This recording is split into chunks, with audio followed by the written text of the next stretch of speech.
ninde producer yabaye kiiz. By the way wakoze na All Star. Ratsinze mbabwira ibintu ahantu beno benshi babera ibigoryi wajya ngo nta bwenge mugira muri ino mihanda mugenda mumeze nk'abasazi nk'impumyi. Nuko producer w'umwaka abaye uwo bita kiiz. Element ahabwa igihembo cy'uwakoze indirimbo ngo ndakeka indirimbo y'umwaka y'ikigihembo bamuhaye kuri Food Etoile. Uzi ibintu byakurikiye abanyarwandakazi. Ibi bintu ngiye kubabwira nibanga n'abaryamye mu babyutse kuko ibintu ngiye kubabwira murumirwa. Mukunda umuziki nyarwanda. Nimba mukunda umuziki nyarwanda, ibi bintu mwoka byanamwe. Ibi bintu murumirwa pe. Umuntu bita CoachGael kuri Twitter, reka nyibereke. Ndore ngibi. Uyu niwe bita CoachGael. CoachGael cya gisambo cyita ngo CoachGael. Nababwiye ngo abanyarwanda igihe kirageze mujye mufungura amaso mumenye ahantu biva niyo bijya. Mukurikize mukoresha ubwenge mugende mu kigare kuko umwuka byara mwese agiye kugaruka atazabasanga muhenereje ibibuno biri inyuma mwambaye busa mutaza ahantu aho biva naho bijya. So nukuvuga ngo amakuru yagenze gutya rero. CoachGael Shondoroketa umwe mu bateka mitwe ba mbere muri nosi igicucu cya mbere cyabayeho cyaje kize reka mbaze bibereka. Yanditse ngo kambasone tweet reka dusome tweet nukuvuga ngo nyuma yaho turasobanura neza nicyo ashaka kuvuga n'ibiki byose kuntu bihagaze.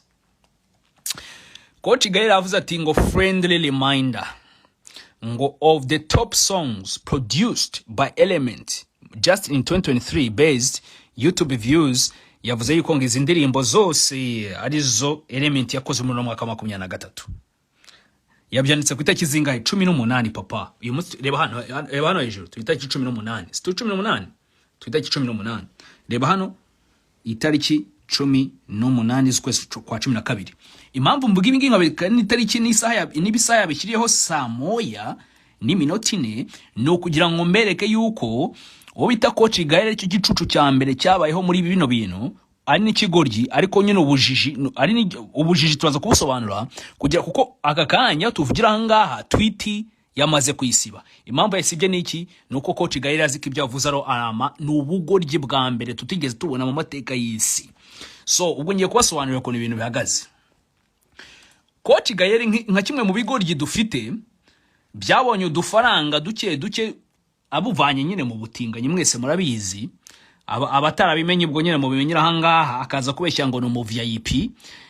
Bigeze hano nyine ukuntu yahurira Bruce Melodie twabibabwiye byose twabibasobanurira n'ikintu napfuye na The Ben murakizi mwese abenshi barakiza batakiza nyine babande bayirirwa basakuza mu comment bavuga ubugoryi batazi ibintu biva niyo bijya kuko ninjiji nyine n'ibigoryi biraho. So amakuru rero twifite yarahagaze gutya. CoachGael umwe mu bantu bamenyere kujya bashora amafaranga kugira ngo nubango mu magambo make. CoachGael yazi ko iminsi yose azajya ashora amafaranga mu muziki, akagura abanyamakuru, akagura ama awards, akagura ibintu byose bishoboka kugira ngo yemeze abanyarwanda yuko ngari umuntu ufite akamaro mu gihugu cy'u Rwanda. Siko mwese mwe mubizi. Noneho CoachGael rero umwana bita kiiz a producing indirimbo bise funga match kumwe na Shaggy. Singi mu maziminsi muri rwa musakuza ngo ni indirimbo ngo yaciye agahigo ngo yafashe Bruce Melodie ngimugeza no muri Amerika. Si ubwo muri rwa musakuza yakozwe nande? Yakozwe n'umwana bita Kiiz, producer Kiiz papa, producer Kiiz akaba akorera muri studio ya Country Record yo bita no Puja. Yo Country Record akaba ari yo uwo bita Element yakoreragamo mbere. Ariko Element muri no minsi akaba yaribwe n'igisambo bita CoachGael cyo mushushikishije amafaranga. Umwana wavanywe inyamagabe. Naka ari Nyamagabe nako. Nyamagabe ni hafi. Ku Gikongoro. Nabagaye ku Gikongoro oya turetse.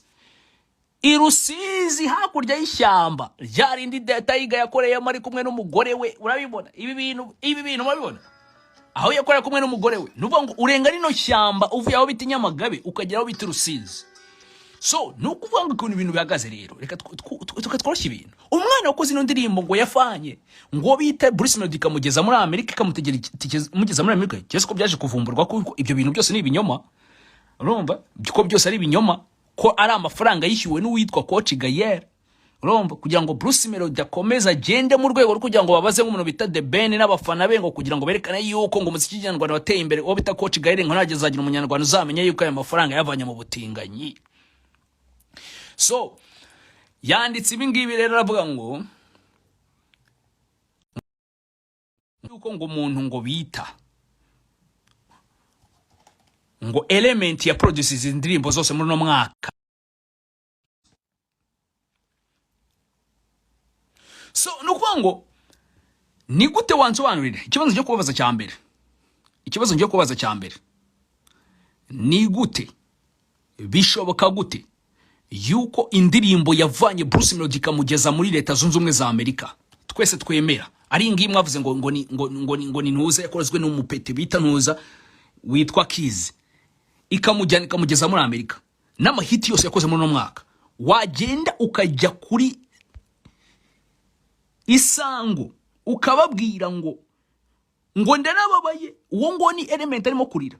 Element yararira gwera mu gitondo kujya nimugora n'umugana cyari mo kurira ngo kora ko bamwimye ngo producer w'umwaka, ngo bamwimye producer w'umwaka. Element yararimo kurira ngo kora ko ngo producer w'umwaka ngo bayihaye bita bayihaye nde, ngo bayihaye bita kiiiz.